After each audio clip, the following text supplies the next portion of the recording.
All right, so this week we're going to continue on with Chapter 9, looking at the judiciary and the courts. So a lot of this is actually going to be information that was still in Chapter 9. So prosecution, defense, juries, and then we will also be tying that into Chapter 14, focusing on the crime and punishment. So we'll be focusing on some of the problems as well as some of the potential solutions. And you'll be doing that in your assignments this week as well. All right, so as we're talking about the courts as well as crime and punishment, it is actually good to know the two different types of cases that can be brought.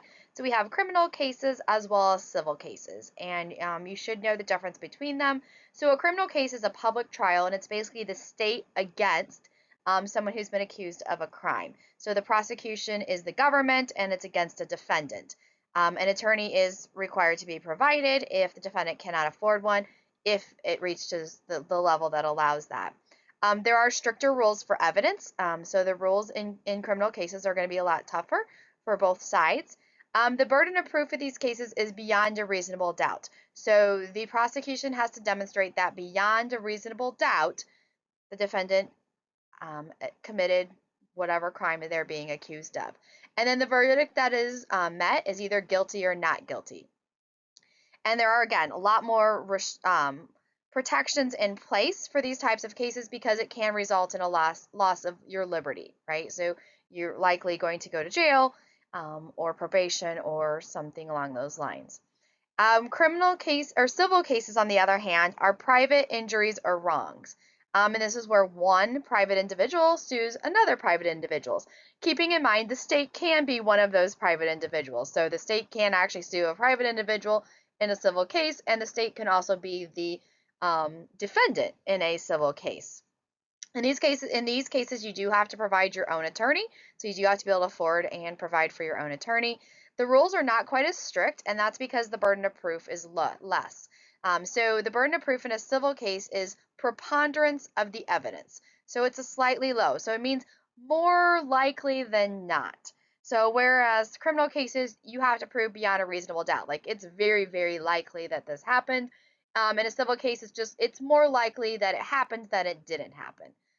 And then the verdict in this case is either liable or not liable. So the defendant is found to be either liable or not liable for whatever they were accused of, whatever injury or wrong they were accused of. And then the penalties in these cases are usually monetary. So you're usually required to pay some sort of compensation in money to the plaintiff. And of course, as if you've paid attention in recent news, um, the defendant can actually countersue as well. So a defendant can countersue a plaintiff in these civil cases, and it can get quite tricky. So, right? So you have the plaintiff who originally filed suit, a defendant can countersue, and in the cases, some cases, the defendant can actually win and then be awarded monetary reward as well. Looking at the U.S. Constitution, which is based on some early state constitutions and most later states also adopted similar beliefs, the founders understood that when you are accused of a crime, it is one individual versus an entire state system, and therefore procedural guarantees are needed. In the Bill of Rights, which technically only applies to the federal government, these are protected in the 4th, 5th, 6th, and 8th Amendments. However, if you remember from earlier in the semester, these have been incorporated into the 14th Amendment, which now applies basically all but one of the rights in these four amendments to the states. So the states now are required to follow these procedural guarantees as well. I've included additional slides on when specific rights were applied to the states from these amendments. The right to a grand jury in the Fifth Amendment is the only one not applied to the states. Many states, of course, also have their own procedural guarantees in their constitutions. Always remember when these rights are meant to protect the innocent. So our system is really set up in a way that we're willing to let 9 criminals go free in order to ensure that one innocent person out of 10 is not sent to prison.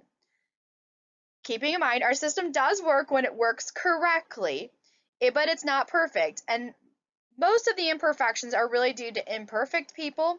And when innocent people go to jail, it's usually due to some sort of corrupt system or the system not functioning and working correctly. And that's where there are definitely changes that can take place.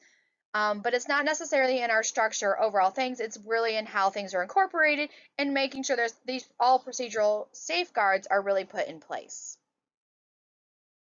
As I mentioned in the last slide, just kind of want to remind you back to way in the beginning of the semester, we talked about the fact that the 14th Amendment does incorporate many, not all, of the Bill of Rights um, into the 14th Amendment, thereby applying them to the states. So through the due process and equal protection clauses of the 14th Amendment, the 14th Amendment now applies many of the Bill of Rights. And I actually have the slides. So if you go to the slide decks for this presentation, you can actually see which rights are incorporated, what year they were incorporated, as well as what case the Supreme Court used to incorporate them. So again, just that reminder that many of the protections in the U.S. Constitution, even though many states adopted similar ones, by being adopted into the federal Constitution, that means they are more universally applied, right? Because the Supreme Court, U.S. Supreme Court,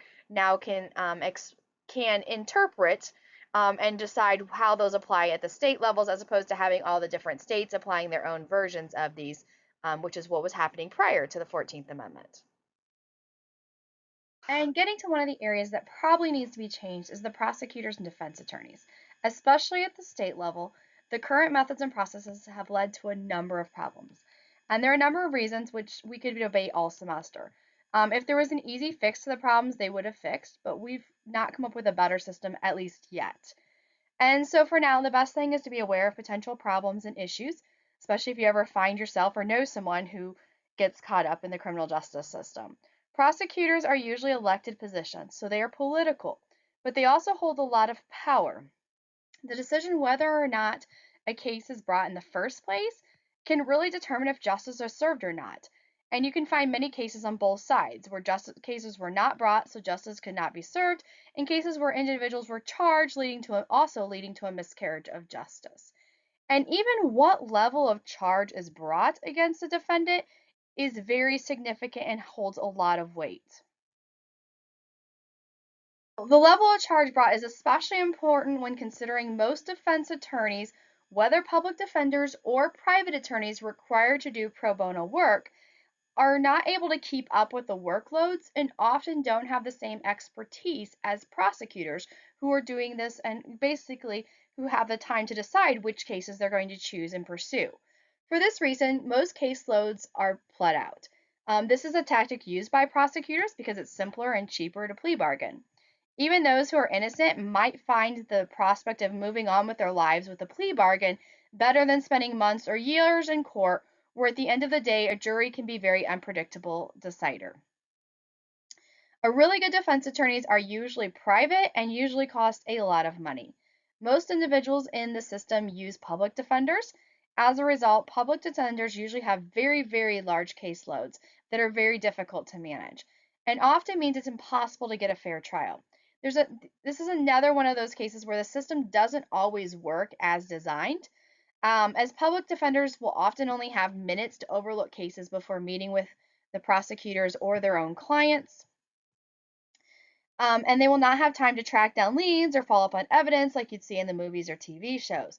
Private defense attorneys will have this luxury and often usually a whole team to help do this for them. Public defenders just do not have this.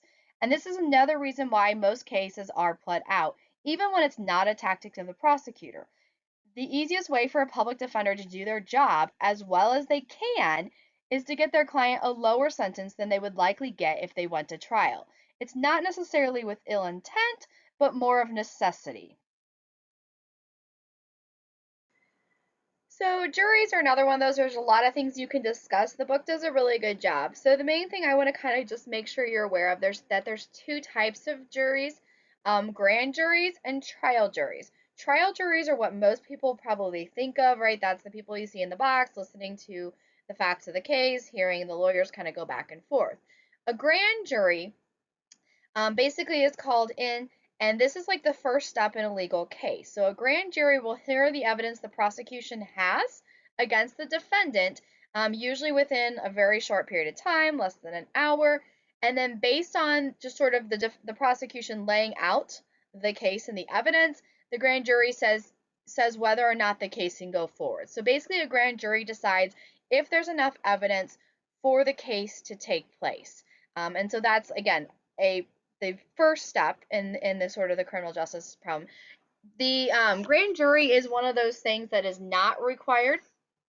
So this is it's in the U.S. Constitution, but this is actually one of the rights that has not been incorporated to the states. So all states don't necessarily have to have grand juries prior to a trial court. Um, Again, smaller states, it was seen as a burden to require that in all cases. Juries are typically 12, that's what we think of, but that's not actually any sort of requirement. It's just sort of become the norm. So the U.S. Constitution does not require it. There could be states that do. I don't know the state constitutions memorized that well on this topic, or state laws. And again, the state laws are going to decide how many. There can be variations as well based on the different types of cases, but we usually think of it as a 12 juries. But again, not necessarily a constitutional requirement, just sort of become the norm. So the book did a good job of highlighting a lot of these problems, except for private prisons. That was a popular idea for states to save money in the late 90s, early 2000s, but privatizing prisons and making it a business to land people in jail did not go well, and most states have reversed this trend.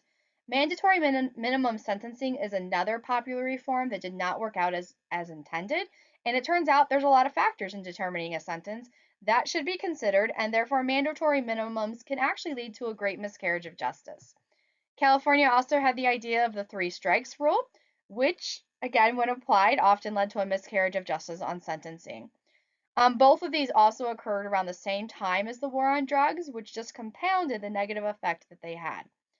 I also added no-knock warrants on this list as something that's just kind of recently been in the news as creating a problem with current police policies.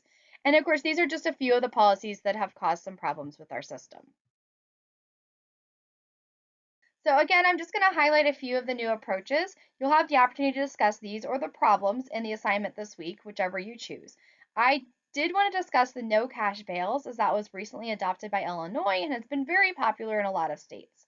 The idea behind this is that those with means or money are able to bail themselves out when they are accused of a crime, whether they're guilty or innocent, right before the trial when they're waiting to find out. Those who are poor will be required to sit in jail even though they technically haven't been found guilty and could very easily be found innocent. And this can lead to a loss of a job, loss of family, just generally put someone in a really big hole before the trial even begins. And even if they're found not guilty or end up with probation or a fine, they've been penalized more than someone who was able to pay for their bail and spend that time free, able to again continue on with their lives. There's an inequality to this, which is what the new laws are trying to address. However, I think there are going to be some bumps in the road as on this process as they get it all figured out about what to do. Other reforms around the ideas of mental health and rehabilitation, as well as community or restorative justice. Just to kind of wrap this up, there's been a lot of discussion about police reform, and while in my opinion a lot of it has not necessarily been super useful, this is an area where a reform is really needed. Reform needs to be understood though in the context of what's actually happening. So kind of to help provide some of that context, I'm highlighting the demographic in the US most likely to commit a violent crime, and it's by a fairly large margin. The police know this information. That's why these groups get targeted. So I want you to keep in mind it's not a simple snapshot of what's going on because there are a lot of factors influencing these results, particularly when we're talking about poor urban communities, right? There's a lot of factors that drive people to be in those communities and then drive what's happening within those communities. I don't mention race here because race itself is not really a factor. While a higher percentage of blacks and Hispanics do commit violent crimes, this is only true if you look at the demographic of those who are in poor urban neighborhoods. Not included in this article I linked, so I did include it on the slide, but single parent households with little supervision or no other sort of external supports for the child is actually the strongest correlating factor, which means it's a main predictor of behavior. And this is why Asian Americans are often excluded in minority racial data, as that's one of the factors that really separates them most from other racial minority groups. So again, just want you to keep this in mind that there's just a lot going on, right? And all this information's out there, and anyone who's offering you a simple, quick fix solution isn't giving you a complete story of what's happening or why it's happening.